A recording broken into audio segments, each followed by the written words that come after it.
So hello guys, good morning. Welcome back to my YouTube channel. This is Autoboy Son. So mayroon tayong gagawin ngayong Kawasaki Z125. So ang issue nito guys, pagka tumatakbo na mamatay minsan.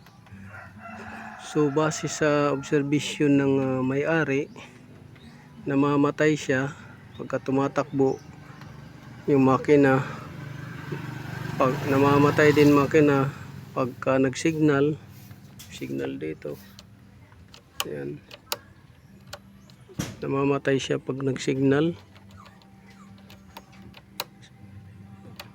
At namamatay din siya pagka nagliliko. So signal, mamatay siya.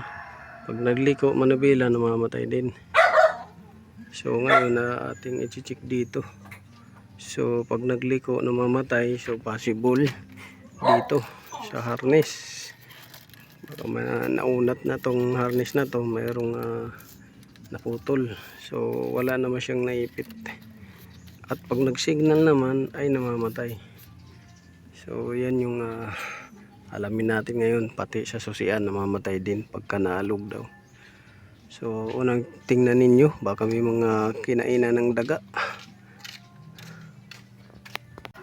So check natin dito kung may kinainan ng daga dito. Ayan, may mga aftermarket wiring na siya. Check ninyo kung may naiipit dyan na wire. Kung may naiipit o naglulos pag nagliliko. So dito na area wala.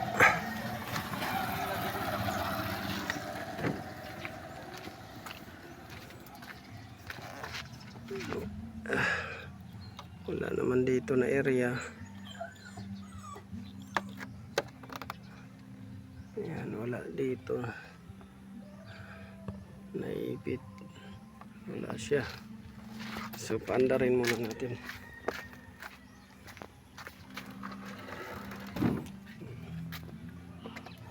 Ayan, sunod natin.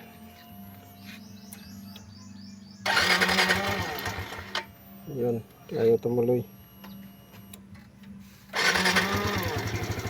Yun, mandar siya.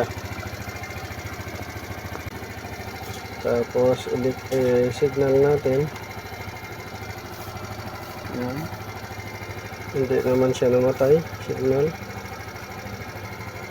natin sa kabila, wala rin.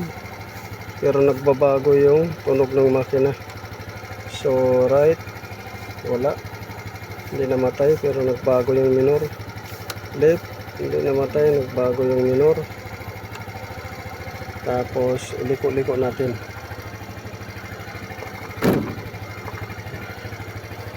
So hindi siya namatay. So dito tayo sa susian. So alog-alogin natin yung susian, left and right. So left and right wala, forward wala rin.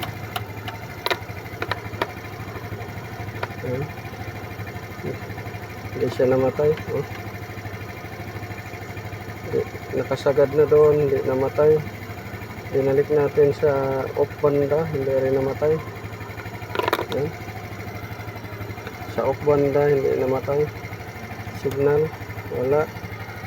Signal, wala. Liko, wala. So wala dito sa signal ang problema. At saka pagliko, pati susi, yung problema ito sa battery. So patayin muna natin.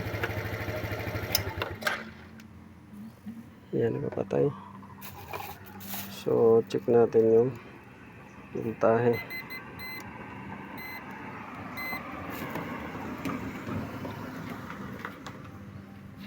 So naka full charge siya. Tingnan natin yung amps niya, amps rating. So full charge siya. Ngayon gagamitan natin ng computer scanner. Tingnan natin kung ilan yung voltahe niya. Full naman siya. So hayaan natin na bumaba yan para ma-confirm natin kung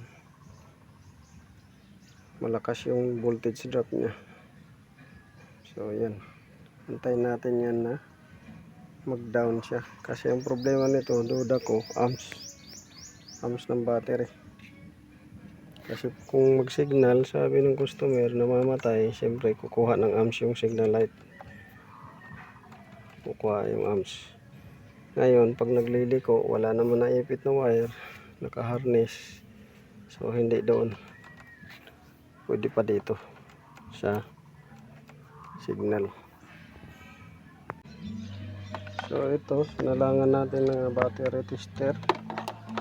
Ngayon ang nangyari ay 12.8. So nagda-drop to siya sa 12.5. So bagong under kasi, kaya mataas ang ano niya. So salangan natin ng battery scanner. So lagyan natin ng battery scanner.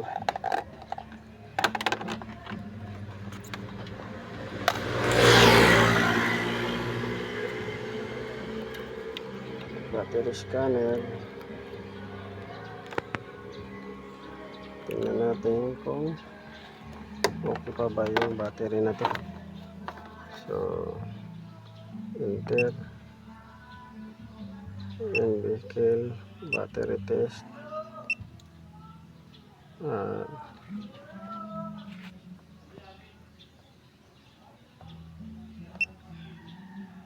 CCE 10 hours.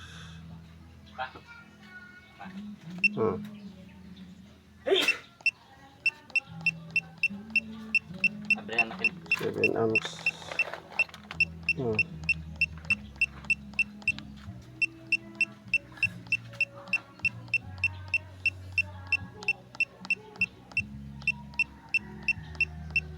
12 volts for amps hour.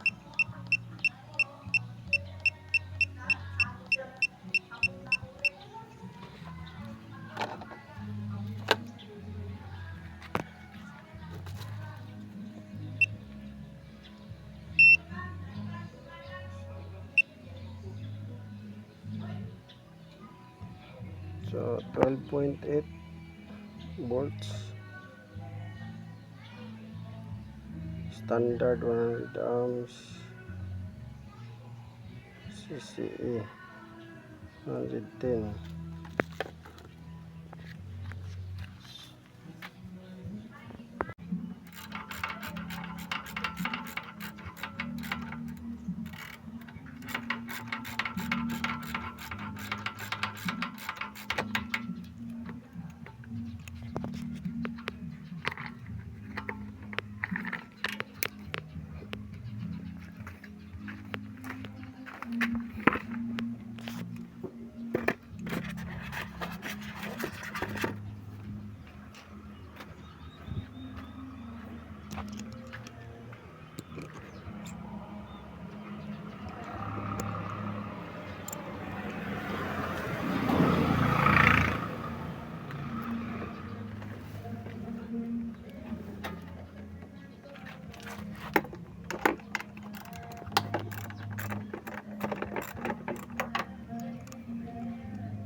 So dito guys, ang naging issue dito sa battery ay maluwag yung mga terminal at nagkaroon ng corrosion, kaya humina yung charging. So yan yung nakita dyan na issue.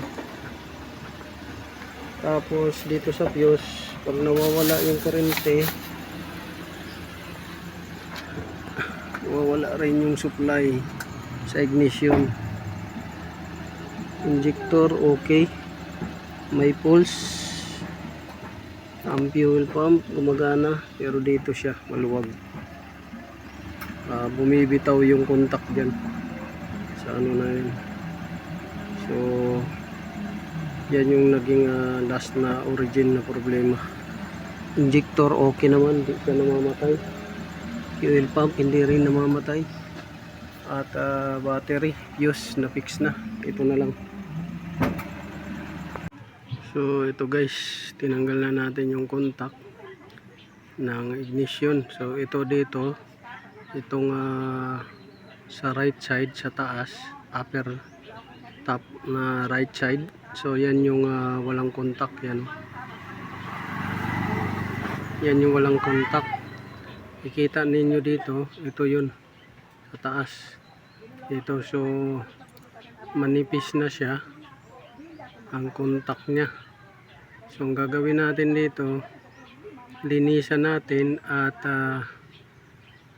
lagyan na lang natin ng spring.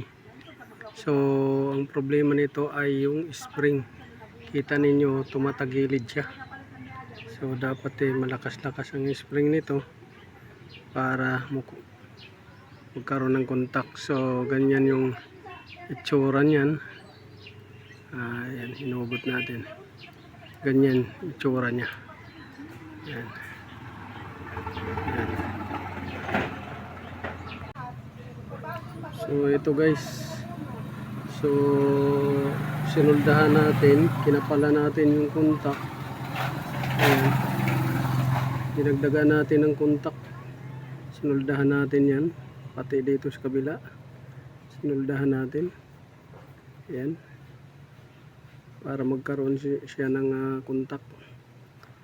So dito tayo nagsolda ng contact niya. Hindi tayo nagsolda doon ng contact kasi matutunaw yung plastic. Dito na lang tayo nagdagdag ng contact. So ayan, sinuldahan natin. Kakabit na natin yung guys.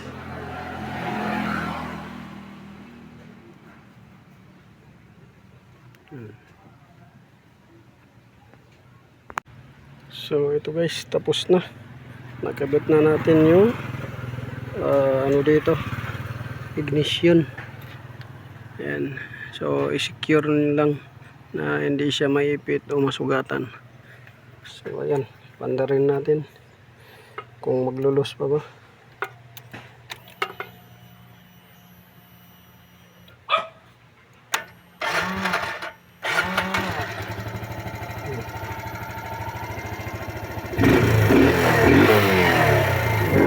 Dati namamatay ito pag ginagalaw-galaw. Pag ginagalaw-galaw mo, mamamatay ito. So wala na. Ayan. Ano. So wala na siyang galaw.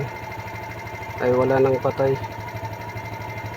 So pag ginalaw mo to, namamatay. So ito siya, okay na.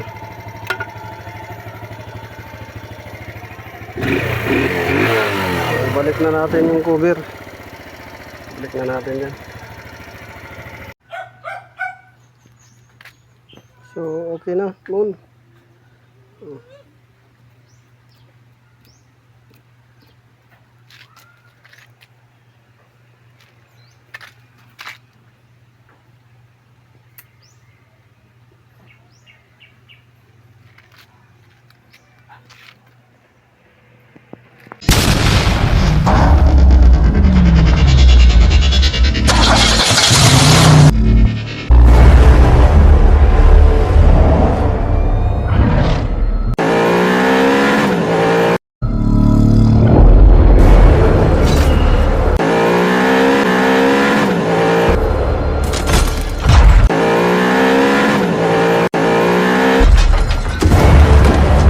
Make